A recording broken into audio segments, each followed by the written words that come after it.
Howdy. Thanks for joining me in this chat by the fire. It's one of those dark days outside to where I decided to be the sunlight today. Get the fire going, had to run some errands, picked up a couple plants at Lowe's, the discount plants. I always try to save them, when they're not looking the best. This talk I want to have about, is God just a trick? I ask myself this question all the time. And it's an unknown in a way. But I also think that you can know when you're being tricked about this idea of God.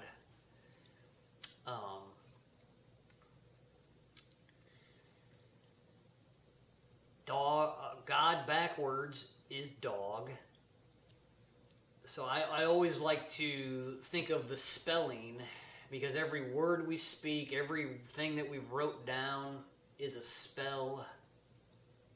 You look up the word proof and look up the word poof, because poof, magic, it's right there. And when you read the definition of proof, it's basically somebody told you something and then poof, you believe in it. That's your proof. Was words got into you, convinced you that something is real, and then proof. There's your proof of it. Abracadabra. Want to reach out and grab you? That's a fun song. Abracadabra basically is a spell in itself. It's saying, pay attention to my words. Abracadabra. So when you're thinking about the concept of God, I always think backwards of like, why the heck is this God dog backwards? And then it's just pretty obvious you see people serving God like a loyal dog. It makes sense. Most of the time it's blind service to some higher power that you've never met. You just read a book, somebody's idea of God in a book you read. So for me, if I'm going to believe in a God, I don't believe stuff anymore. Let me tell you, I don't. The word believe, be live. So it's be a lie if you want to believe something. Just like a belief is just a placeholder for the truth, you shouldn't believe anything, because you're basically becoming a lie. You be a lie when you believe. But I could talk forever about the word magic in this realm. It's so crazy. But this idea that people who serve God act like loyal dogs, it stuck with me. Because dogs blindly serve their master, okay? They'll go, it doesn't matter if their master is good to people or if their master is bad to people. The dog is trained to follow its orders. And to me, it's just like the idea of God, and how each of these religions around a God has all of these orders and rules to follow. And it just seems like a man-made thing, the whole idea of God. Because you can't know any of these things. I mean, I'll make an exception. If I experience God, But then I would have to question that. Like if somebody comes down and is floating around and is like, I'm God, I know everything, I've seen you doing this, I know what you did last night, and they could tell me everything about my life, I still would have a sneaking suspicion that this ain't God.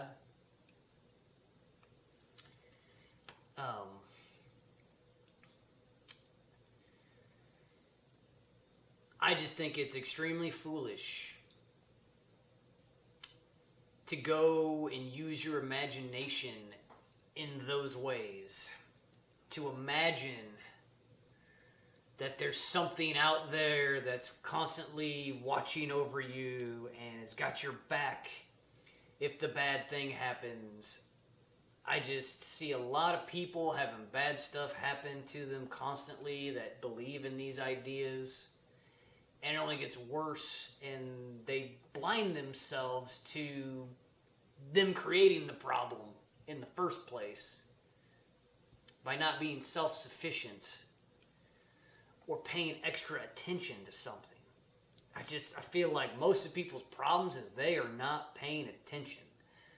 They're distracted. They're watching their televisions that are telling them a lie, a tell-lie vision, and they're not looking at the real world and testing things out for themselves.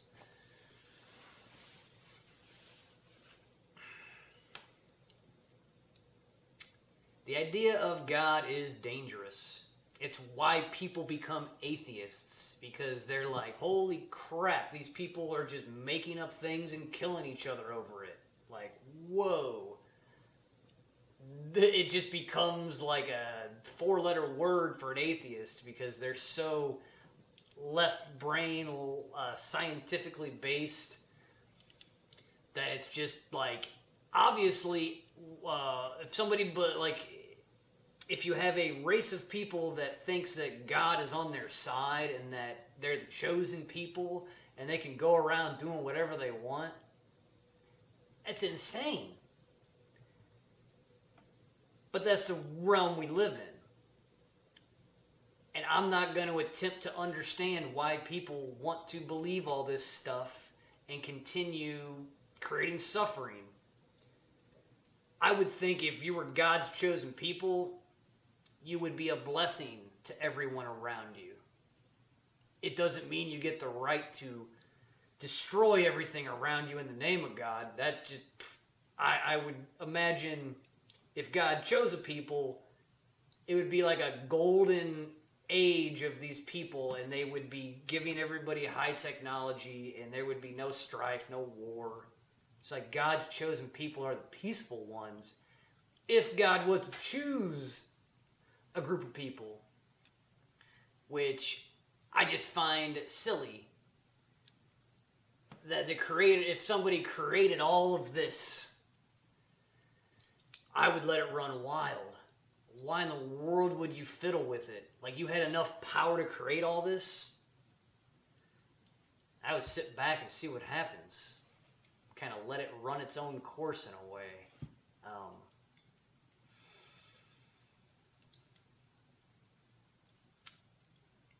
If there's a God, it's nameless, it's formless. I like to listen to the Tao Te Ching. Eric Dubay, he just came out with another video going through the Tao Te Ching and a lot of the ideas, which it's just the way. And like the first lesson in the Tao Te Ching is if you can talk about it, it's not the way. So basically saying like you cannot put God into words. You can't box God into some idea, some book. If it's infinite, it's created everything, it's conscious, it's aware. It's outside of the rules that we're living under. There's no way to define it. It's defineless. It's infinite. The way that I like to think about God currently, it's more like natural law. So if you've listened to Mark Passio talk about natural law, it would make a lot of sense. Natural law is just the consequences of your actions. You go out and you plant that seed, you take care of it, you love it, you nurture it, the sprout comes out, then the flower blooms, boom, there's God. It responded to your action and your intent of growing a beautiful flower. I got a story about the negative side of God. Earlier today, I got up and I was making coffee in the dark like a dingus. And I was pouring the boiling hot water in my French press, and I missed, and it went all over my hand, and it was burnt my hand up early today in the dark. So I won't be pouring hot water in the dark anymore. I learned that lesson. But to me, that was God giving me a consequence for not paying attention, being lazy. I don't have lights up there when I'm making my coffee, and it was a darker day, so the sunlight wasn't out. But I just feel like, in my crazy mind, the way I think, it's like I didn't have to feel all that pain. Jeez, I get it. I screwed up. I poured the hot coffee on my hand, and I was sitting there for like an hour. I put cream on it, but I was sitting there for like an hour and a half, 2 hours, and it was like, whoo, man, this sucks. But it made me think, like, this is a consequence of your actions. Good, bad, whatever you want to call it, you know. I had to go through the pain to really learn that, man, I can't be pouring hot water in the dark anymore. It's a stupid lesson, but I need to be reminded sometimes, you know. And God isn't always going to speak to you in a happy way, because it just doesn't seem like people learn through happy ways anymore. I try my best to learn my lessons through pleasure, and I know the closer I get to the creator of everything, getting connected to everything, it's a very pleasurable experience to have these deep realizations within.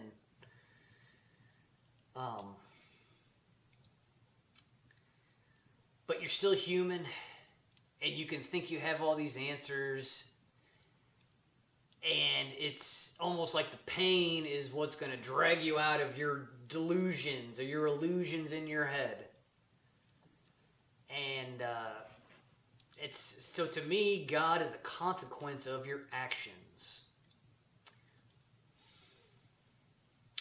I used to pray back when I was a Christian. And I pray about so many things. And I'm sure I prayed about the same things most people were praying about. Like, we want peace on earth, you know, we want things to work out. Just very simple requests, but you kind of realize to have peace here, you need to be at peace, and then you need to spread the peace the best you can. It's not just a magical thing that happens.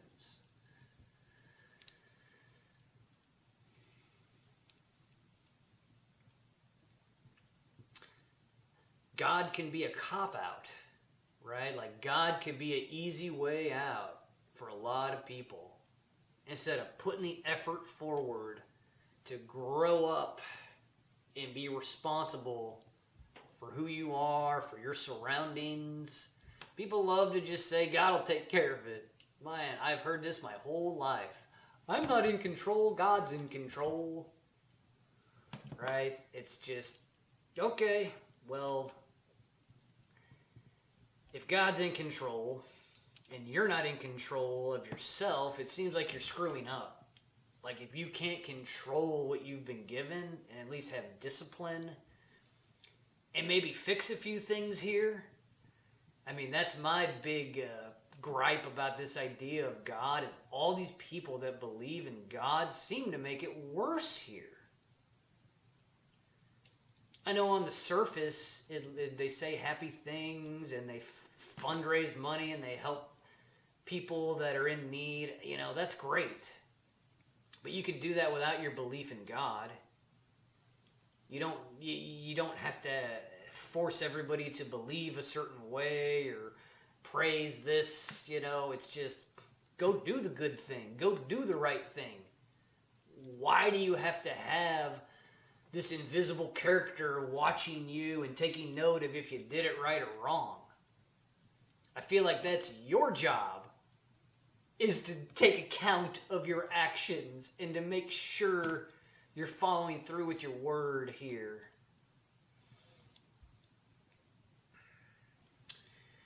So if I talk about the idea of God, and I'm sure most people have heard of the good side of God, this idea that there's a benevolent God that's watching over everybody, kind of like Santa Claus, making his list, checking it, you know, this guy was good, he gets a blessing today, he lives a blessed day. But once you start to look at all the sides of this God character, you're probably going to run into these people that talk about soul trap God. And how, you know, let's say maybe the God that created this place is malevolent and bad, and it's an evil God that created a realm, a prison realm, and has trapped a bunch of souls in this realm to harvest loosh, which they say they're harvesting loosh, which is like they're terrorizing people.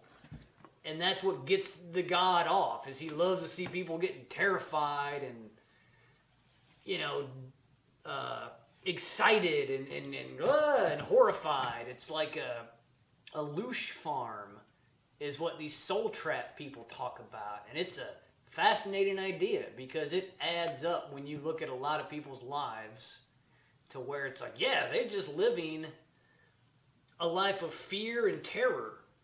And it would just seem like some dark entity is invisibly feeding off of all of that, you know. I get it. I could totally see the soul trap being a reality here.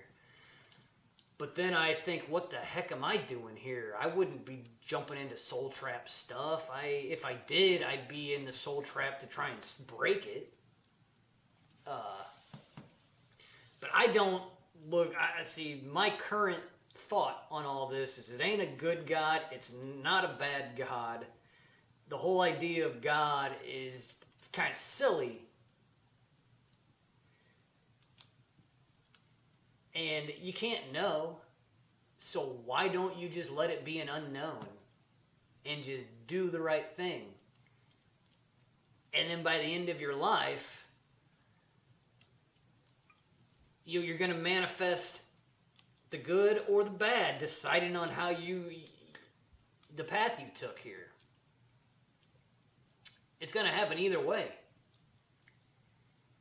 I just wouldn't want to be let down that the whole time I was just imagining something, and when it was me the whole time who needed to assert myself and grow up and take on more responsibilities here and to clear my mind of all this man-made garbage that they've instilled in me, you know? I just feel like I've had a fresh starting point in my life by unlearning about everything I've been taught and forced to believe.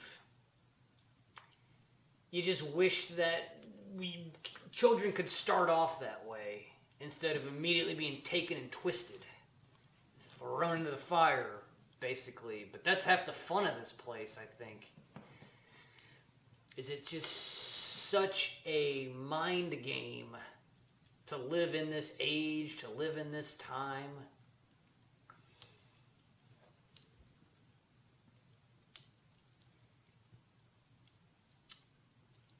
But yeah, I can't really see it as a good God or a bad God. I'm more of a neutral person to where I want peace. I want good things. I want to live honorably and keep my word. But that's me. And only I can carry that essence with me. I can't force everybody else to have integrity. I can't force other people to want peace. It's not the way it is here. So I do my best with my words. I also want to talk about, this idea of a code of ethics, because I kind of think each of us is unique in all of creation, and just like a computer program, you have your own coding to your life and the way you view things, the way it goes.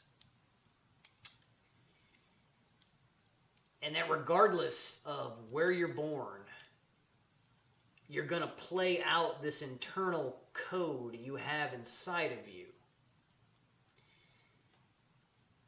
And what has seemed to happen is the people in charge of this realm at the moment, they know that people come in with a code. And so they've tweaked it, right? They've taken the code that people are supposed to follow and they've thrown themselves into it as authorities. And they say that they have the right to put the code into the children. It's the classic argument about school. And should school exist? Obviously not. Obviously, it's a horrible thing to force kids into a narrow band of thinking and to teach them to not be creative, to teach them to pledge their heart to the murder flag. Blows my mind as I've grown up to realize, like, every day they have to pledge their heart to the flag of murder. And that's the code the authorities of this time are implanting into children. So if you don't have a strong internal code with you your whole life, like, I don't know, I've just worked on my code like I'm some sort of programmer programming my character here. It's just so important to me.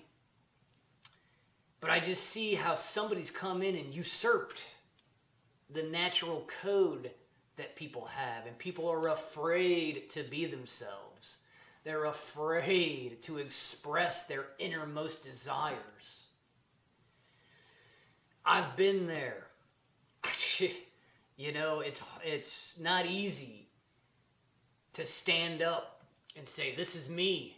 This is what I am. This is what I want. It's easier to join a crowd and say, that guy knows what I want. Let him speak up for me. So it's just this idea that we have our own code of ethics inside of us. And it's like something has happened to most people's code, to where it's been wiped away and somebody's stuck in a different code. And now they're living like robots, willing to do anything for money. I guess in my code, I've always thought about money as it's just a means to an end. Like, money is just a middleman, placeholder. Money is not the end goal in my life. It was just a thing I had to get to where I'm at.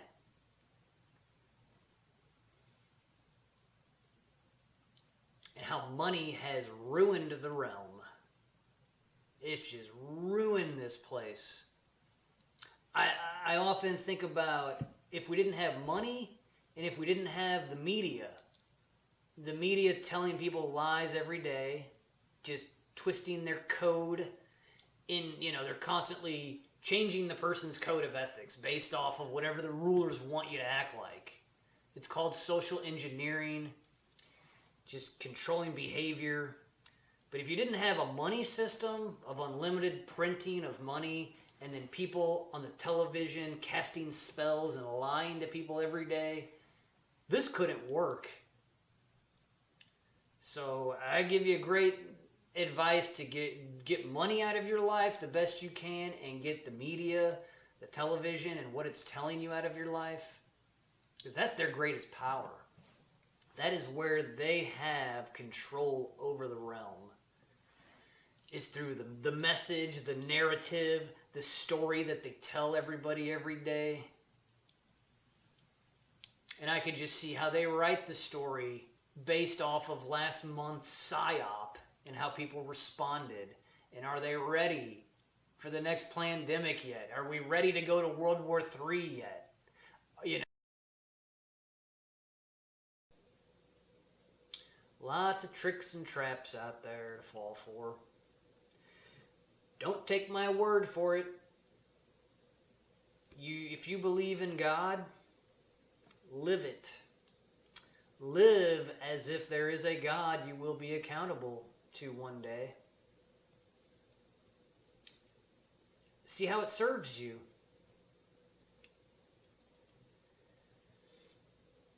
I'm just offering my point of view. Okay? I don't want to I don't know. I guess I do want to be controversial, because I kind of feel like something's up with the way we think and the way we act here. Something's way off. So it does seem like we need to have these discussions. And I'm okay with flipping the apple cart over.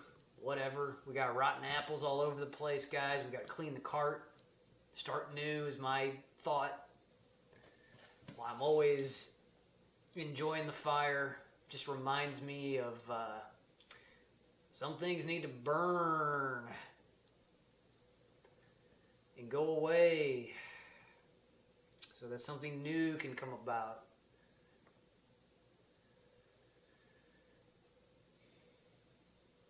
So I hope you enjoy this video. I love you.